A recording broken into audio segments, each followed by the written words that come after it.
Bien, mis hermanos, es bueno estar de nuevo en la casa del Señor con ustedes.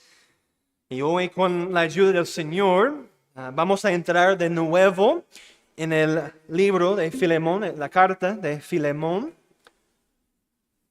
Una carta, podemos decir, impregnada de amor y gracia. Abra su Biblia ahora, ahí, a la carta, la epístola de Filemón. Busca primero Hebreos, si no sabe dónde está ubicada Filemón, y la carta está enfrente del libro de Hebreos. Filemón. Si recuerda, la semana pasada comenzamos nuestra exposición de esta pequeña carta, una carta de Pablo, escrito por Pablo, al amado Filemón, una carta para pedir por un esclavo fugitivo, Onésimo. Vimos en los primeros 7 versículos que Pablo dedicó una cantidad de tiempo a hablar de su situación y de su amor por Filemón y por la iglesia que se reúne en su casa, es decir, la casa de Filemón. El Pablo habló de la coinonía, esa comunión, la expresión de su fe, y cómo los corazones de los hermanos habían sido constantemente refrescados por su amor y su fe, tanto hacia Dios como hacia los hermanos. Al mismo tiempo, el Señor habló a cada uno de nosotros, reunidos aquí, en este lugar. Necesitamos recordar que la Biblia no está destinada solo a los cristianos de hace unos 2000 años. No, la Biblia es para nosotros hoy. Es la forma diseñada por Dios para hablar a su pueblo a través del predicador con el poder del Espíritu Santo. La primera llamada fue encontrarse en Cristo de la semana pasada. Es decir, abandone sus pecados y confíe en el Señor por la fe. Lo mismo vale hoy para todos los que se oyen sin Cristo. Los que no están vitalmente unidos a Él por la fe. Los que no se han arrepentido de sus pecados y entregado su vida a Dios. Mi querido amigo, si no escucha nada más el día de hoy, escuche esto. Cristo le salvará de su pecado y le dará una nueva vida, la vida eterna. Acérquese a Él, escuche la gran llamada de Dios, creer en Cristo y ser salvo. Y la segunda llamada fue para los que creen.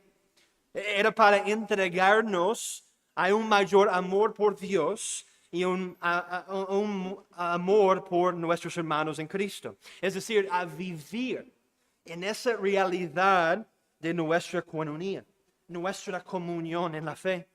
Y hoy, al comenzar con el versículo 8, vemos que el amor es fundamental para la fe cristiana. El amor a Dios y el amor a los hermanos, como dice Juan 13, en esto conocerán todos que sois mis discípulos si tuviereis amor los unos con los otros. Aquí está el ruego de amor por Pablo. Ahora vea conmigo el versículo 8 y voy a leer hasta el 16.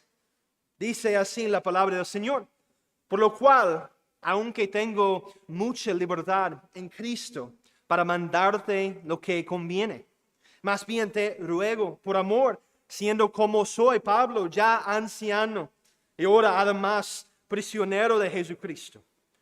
Te ruego por mi hijo Onésimo, a quien engendré en mis prisiones, el cual en otro tiempo te fue inútil, pero ahora a ti y a mí nos es útil, el cual vuelvo a enviarte, tú pues recíbele como a mí mismo.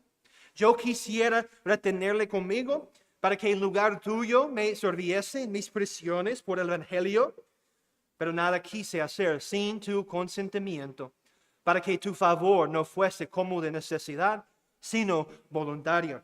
porque quizá para esto se apartó de ti por algún tiempo, para que le recibieses para siempre.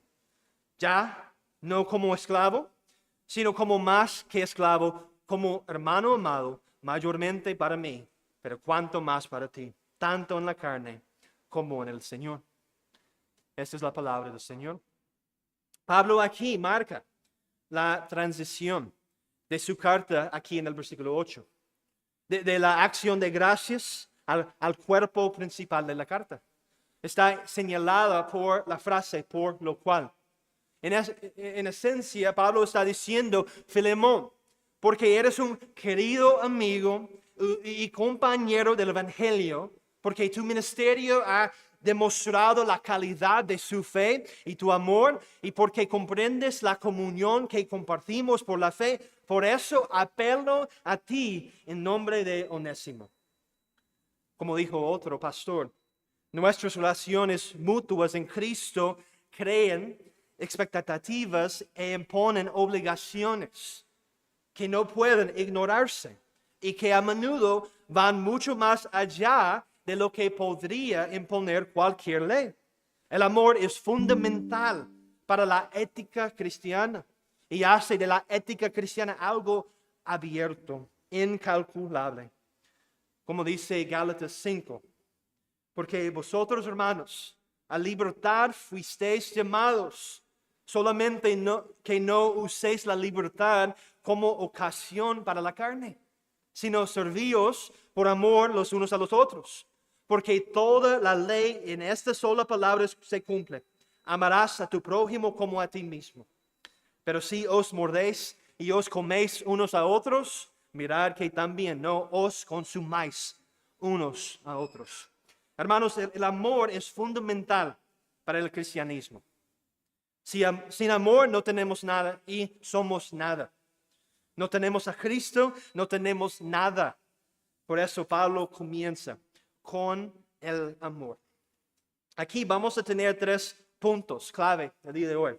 Primero, el ruego de Pablo en el amor. Segundo, la transformación y utilidad de Onésimo. Y tercero, el propósito divino detrás de la partida de Onésimo. En primer lugar, tengamos en cuenta el ruego de Pablo en el amor. Versículo 8 de nuevo y 9. Dice, por lo cual, aunque tengo mucha libertad en Cristo para mandarte lo que conviene, más bien te ruego por amor, siendo como soy Pablo, ya anciano y ahora además prisionero de Jesucristo. Aquí, hermanos, tenemos bastante información, bastante a tener en cuenta. Al comienzo mismo de su apelación, menciona la gran libertad que tiene en Cristo como apóstol para ordenar a Filemón lo que debe hacer. Este derecho viene con su llamado como apóstol. La autoridad que le ha sido concedida por el Señor Jesucristo resucitado. Ahora bien, este derecho, esta autoridad no pertenece a ningún ministro hoy en día, ya que solo correspondía a los apóstoles. El oficio de apóstol no era un oficio permanente, sino temporal. Los apóstoles eran solo aquellos que fueron llamados y comisionados directamente por el Señor Jesucristo, que fueron testigos de su resurrección. Pero aún así, Pablo optó por no hacer uso de su autoridad. Fíjense ahí. Deja a un lado su autoridad apostólica. Y en su lugar, él apela en amor. Algo mucho más grande que la autoridad apostólica. Te ruego por amor, dice Pablo. Te ruego por amor. Esta palabra que hemos traducido ruego es en griego parakaleo, cual significa pedir fervientemente, rogar, suplicar y instar. Y él apela con amor, con agape, con amor. Hermanos, no podemos pasar esto por alto.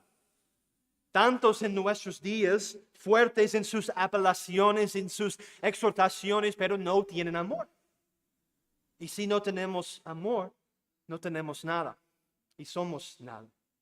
Ahora, el amor del que hablamos aquí no es el amor de este mundo, sino un amor que está cimentado y arraigado en la palabra de Dios. Para el mundo es poco amoroso, ¿verdad? Hablar del pecado y de los mandamientos de Dios. El mundo no quiere escuchar esto. Para el mundo el amor es aprobar y tolerar el pecado. Pero según Dios y su palabra, el amor dice la verdad. El amor suplica a los que están perdidos y en el camino del infierno que se reconcilien con Dios. Y le pregunta esta mañana, ¿qué tipo de amor tiene usted? ¿Tiene usted un amor basado en este mundo? Su definición cambia constantemente y siempre está sujeta a la opinión de la mayoría del momento. ¿O tiene usted un amor que se fundamenta y tiene su fuente en las Sagradas Escrituras? Ese amor que procede de Dios, ese amor que se basa en sus atributos, su santidad y su justicia también. ¿Cómo puedo yo saberlo? Pregúntese, ¿de dónde proviene su amor? ¿De dónde proviene su amor? ¿Es un amor que nace de sus deseos y emociones personales? ¿O es un amor que fluye del entendimiento de las Escrituras y la relación con Dios? Un amor fundamentado en la Biblia busca reflejar las cualidades de Dios, su santidad, su justicia y su misericordia, así en los pecadores. El amor verdadero, aquel que tiene su fuente en Dios, también produce frutos visibles en la vida de una persona. Gálatas 5, 22 y 23 describe esos frutos como amor, gozo, paz, paciencia, benignidad, bondad, fe, mansedumbre y templanza. Si su vida está caracterizada por esos frutos, entonces su amor proviene de Dios. También el amor divino se caracteriza por el sacrificio y el servicio desinteresado.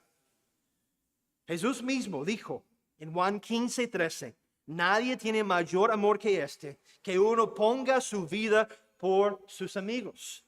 Si su amor implica sacrificar sus propios intereses por el bienestar de otros, reflejando el amor de Cristo, es un indicador de que su amor es de Dios. También, otra cosa que podamos pensar, examine sus motivaciones. ¿Busca usted glorificar a Dios en sus acciones de amor o busca reconocimiento y aprobación de los demás? Colosenses 3, 17 nos exhorta, y todo lo que hacéis, sea de palabra o de hecho, hacedlo todo en el nombre del Señor Jesús, dando gracias a Dios Padre por medio de Él. Reflexione sobre esas preguntas y permita ahora que el Espíritu Santo le guíe y le revele la naturaleza de su amor. Un amor basado en Dios y en su palabra es inmutable, sacrificial y produce frutos que glorifiquen a Dios. La única manera de tener ese amor de Dios, ese amor bíblico, es conocer primero a Cristo. Conocerle de verdad, según su palabra, la palabra de Dios. Conocerle plenamente y conocerle salvíficamente. Y si tenemos el amor de Dios, entonces vamos a actuar de forma muy diferente al mundo. Nuestras relaciones van a cambiar drásticamente. Seremos personas que no amen el pecado y en cambio que amen el arrepentimiento. Incluso nosotros, los pastores, vamos a cambiar radicalmente. Y una gran lección para la iglesia de Cristo está aquí. Así como Pablo operaba en el amor, así deben hacerlo los pastores. No debemos señorear sobre el pueblo de Dios, como predicó nuestro hermano Ezra la semana pasada.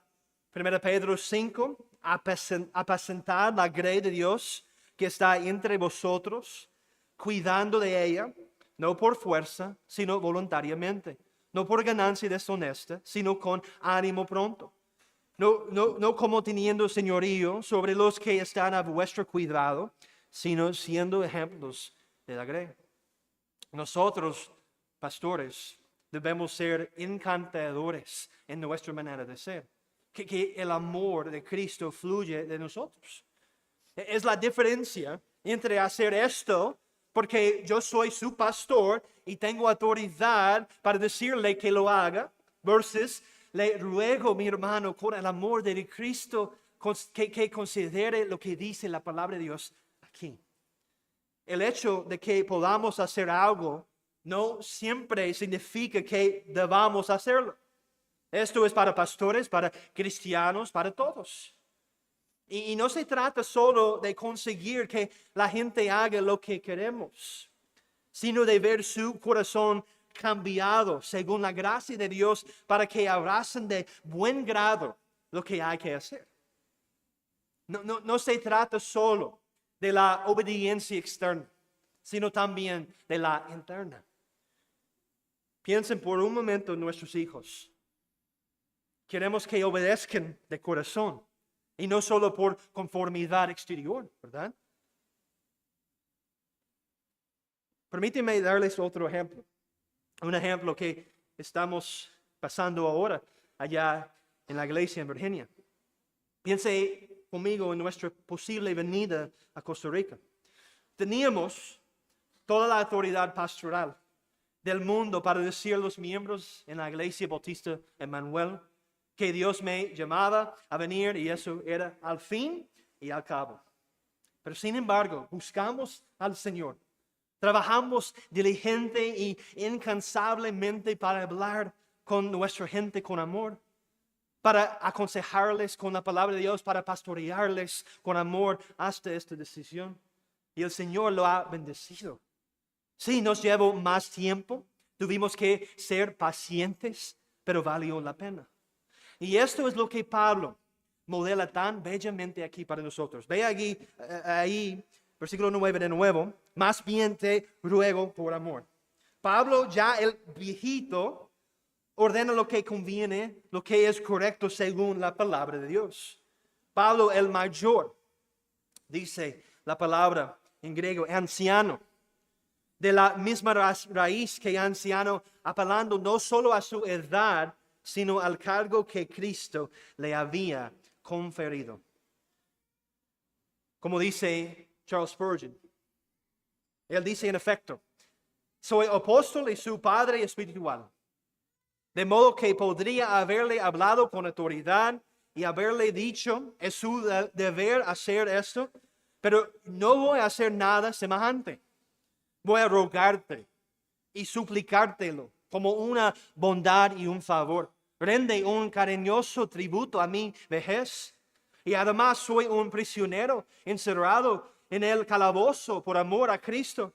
Escuche el tineo de mis cadenas y accede a mi petición por amor. Esa es la mejor de las súplicas. El corazón de Filemón seguramente cedería a ella. Ahora esto nos lleva a considerar ahora, en segundo lugar, la transformación y utilidad de Onésimo. Ve allí conmigo el versículo 10 y el versículo 11. Dice, te ruego por mi hijo Onésimo, a quien engendré en mis prisiones, el cual en otro tiempo te fue inútil, pero ahora a ti y a mí nos es útil. Después de 9 versículos, aquí en la carta de Filemón, Pablo describe por fin, qué es lo que desea. Apela por su hijo Onésimo. Ese es su hijo en la fe. el que fue engendrado para Cristo bajo la predicación de Pablo en la providencia del Señor ahí en Roma. Onésimo nació de nuevo mientras Pablo estaba encadenado. Es importante observar el orden de las palabras en el griego. Pablo retiene su nombre hasta el final. Dice, te ruego por mi hijo, a quien he engendrado mientras estaba encadenado, mi Onésimo. El nombre Onésimo significa útil, provechoso, beneficioso. El juego de palabras está aquí porque Pablo sabe que antes Onésimo no hacía honor a su nombre para Filemón. No era provechoso, pero ahora es provechoso para ti y para mí, dice. Como comenta Juan Gil, sí, perjudicial y dañino, uno que era siervo ocular, que malgastaba su tiempo y daba mal ejemplo a sus siervos, y no solo eso, sino que malversaba los bienes de su amo, le robaba y huía de él. Así todo hombre en su estado de no regeneración es un hombre inútil, inútil para Dios, para los hombres y para sí mismo. Como dice Romanos 3. Romanos 3 dice, como está escrito, no hay justo ni aun uno. No hay quien entienda, no hay quien busque a Dios. Todos se desviaron, a una se hicieron inútiles. No hay quien haga lo bueno, no hay ni siquiera uno. Pero Dios, escúcheme bien aquí, Dios salvó a este hombre inútil. Esto se debe únicamente a la gracia de Dios. Una vez convertido, Onésimo pasar a ser útil en el reino de Dios, tanto a Filemón, el pastor de la iglesia en Colosas, como a los santos de allí y al propio Pablo, el principal de los apóstoles. Y hermanos, eso nos enseña una verdad muy importante aquí. Una vez que el Señor Jesús nos convierte, nos hace útiles en su reino. No importa cuántos años hayamos malgastado viviendo en el pecado, no importa nuestra edad, mientras aún tengamos aliento, somos útiles para el reino de Dios. Juan Newton, él nació en 1725 en Londres. Del joven siguió los pasos de su padre y se convirtió en capitán de barco implicado en el brutal comercio transatlántico de esclavos. Su vida estuvo marcada por la rebelión y la decadencia moral. En 1748, durante una violenta tormenta en el mar, Juan Newton clamó a Dios por misericordia. Su barco se salvó, marcando el comienzo de su transformación espiritual. Y con el tiempo, Newton renunció a su vida anterior y se convirtió en ministro de la iglesia de Inglaterra luego. Reflejando la historia de Onésimo aquí en Filemón, Newton, que una vez fue un comerciante de esclavos sin provecho, se volvió increíblemente útil en el reino de Dios. Es más conocido por haber escrito el himno Sublime Gracia, que describe su dramática conversión. Escucha, sublime gracia del Señor, que un feliz salvó. Fui ciego, mas hoy puedo ver, perdido, y Él me halló. Hermano mío, usted es útil en el reino de Dios. Hermana mía, usted es útil en el reino de Dios. El Señor va a usarle poderosamente para la gloria de su nombre. Aunque un esclavo fugitivo como Onésimo fuera útil, usted también lo es. El Señor ha dotado providencialmente a cada creyente de dones y gracias para ser útil en el reino de Dios. Pero la pregunta ahora viene: ¿está usted siendo útil en el reino de Dios? Es decir, se está gastando por el bien de Cristo en su vida. Está utilizando bien sus talentos. Debemos tener esta mentalidad al respecto, que debemos entregarnos a trabajar en la viña del Señor. Muy a menudo estamos demasiado ocupados con nuestras propias vidas, nuestros trabajos, las cosas de este mundo y le damos lo último al Señor. No le demos las obras al Señor, jamás, hermanos. En lugar de eso debemos darle las primicias a Él. Tenemos que arrepentirnos de nuestras ocupaciones, de nuestras distracciones, de nuestro amor por este mundo y entregarnos más al reino de Dios. Sea útil, mi hermano y hermana. La conversión de Onésimo subraya que en Cristo todos podemos ser hechos útiles para su propósito. Y para usted, si usted está aquí sin Cristo, hoy es el día de la salvación. Hoy es el día para arrepentirse de sus pecados y confiar en Cristo. Hoy es el día para empezar a ser útil para Dios y su reino. Y dejar de vivir para usted mismo sus propios deseos. ¿Cree usted que su vida agrada al Señor así? No.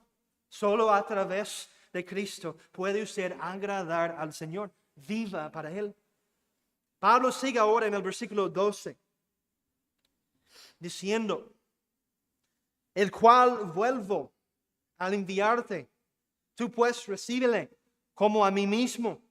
Yo quisiera retenerle conmigo para que en lugar tuyo me sirviese en mis prisiones por el Evangelio.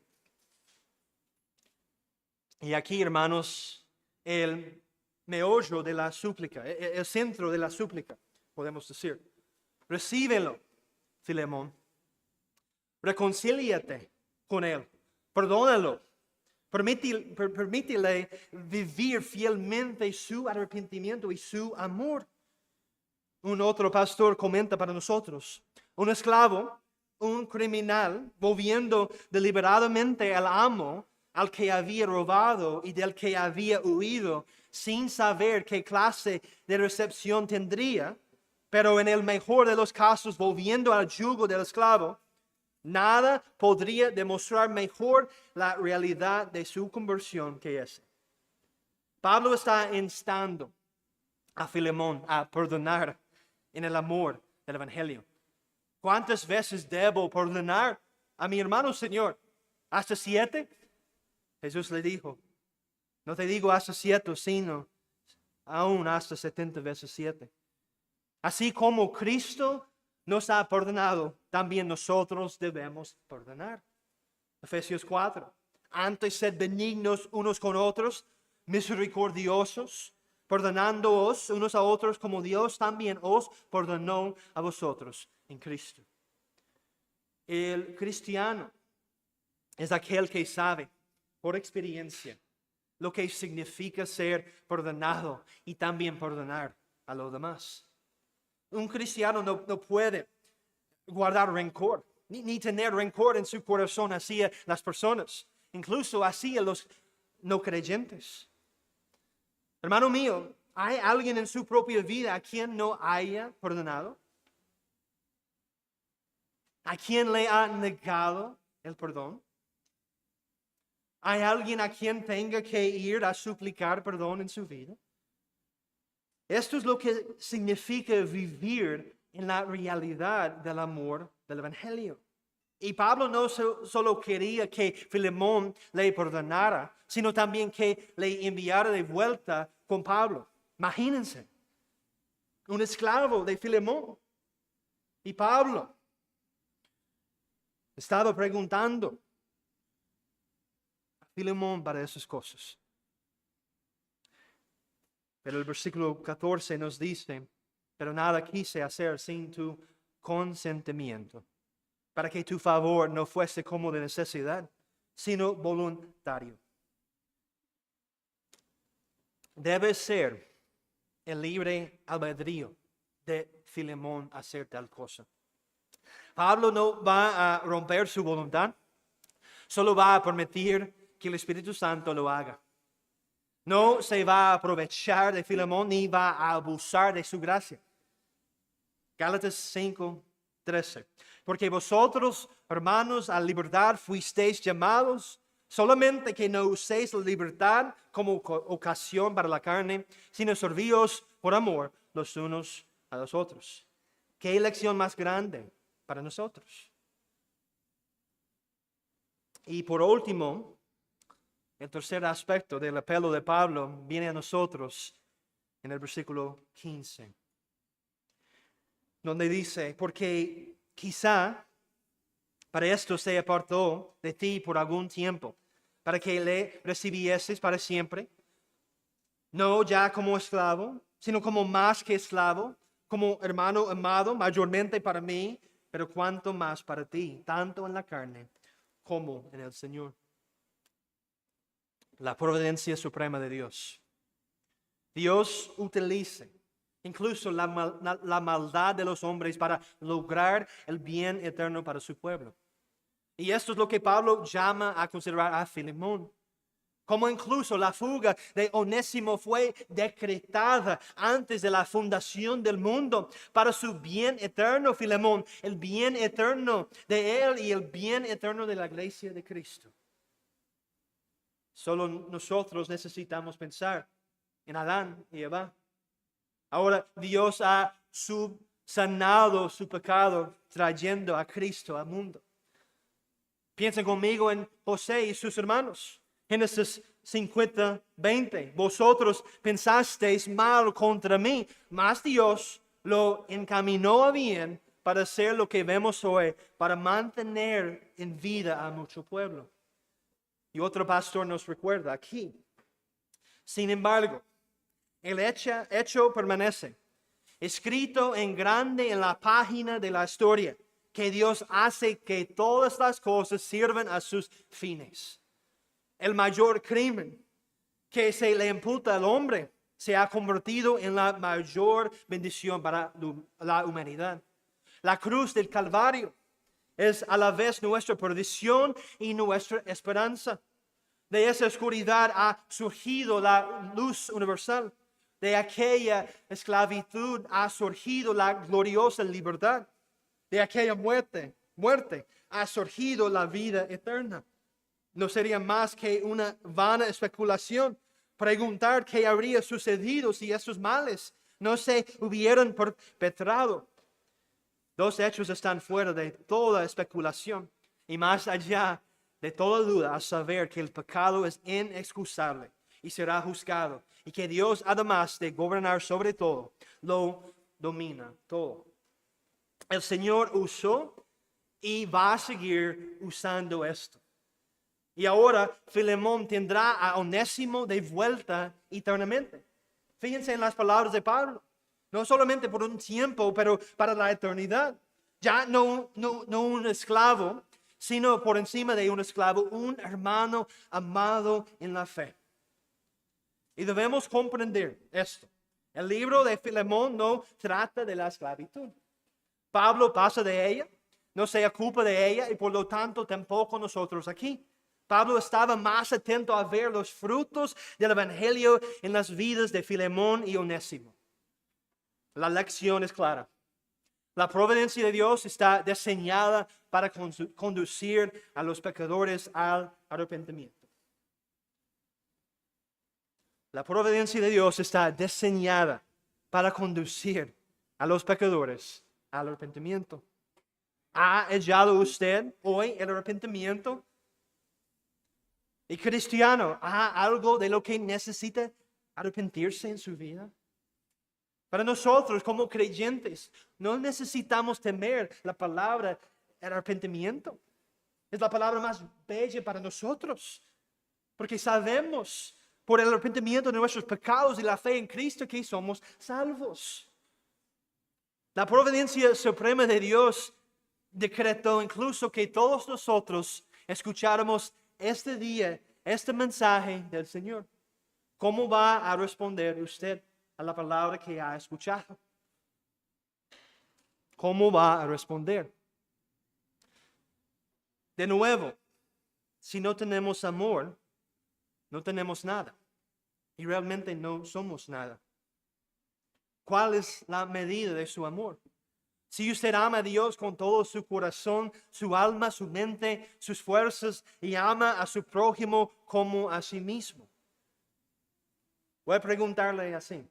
Si alguien observara su vida, podría concluir que usted ama con el amor de Cristo o ama usted con el amor de este mundo. Como dije antes, hermanos, el amor tiene frutos, efectos en nuestras vidas, incluso en nuestras relaciones. El Evangelio reconcilia las relaciones. El Evangelio trae el perdón.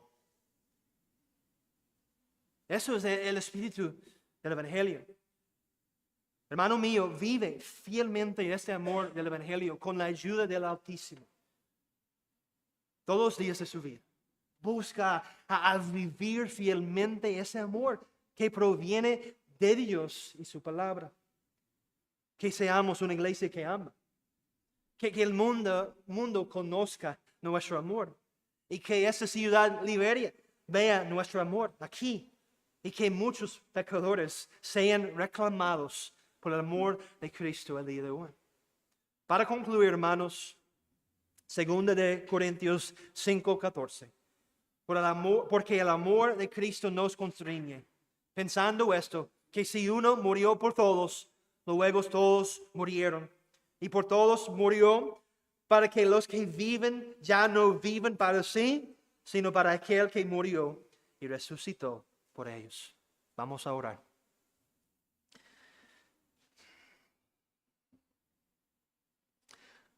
Padre eterno, oramos ahora, en este momento, para que nuestros corazones sean destrozados por el Evangelio. Oh Señor, que nos despiertes al amor, que confiemos en tu palabra y vivamos fielmente de ella. Ayuda a que ni una sola palabra caiga de nuestros corazones. Salva a los pecadores y ayúdanos a recibir tu palabra, no como la palabra de los hombres, pero realmente como la palabra del Señor, la palabra que sale de su boca. Oh Señor, ayúdanos, y te lo pedimos en el nombre de aquel que nos amó con un amor eterno, el Hijo de Dios, Jesucristo. Amén.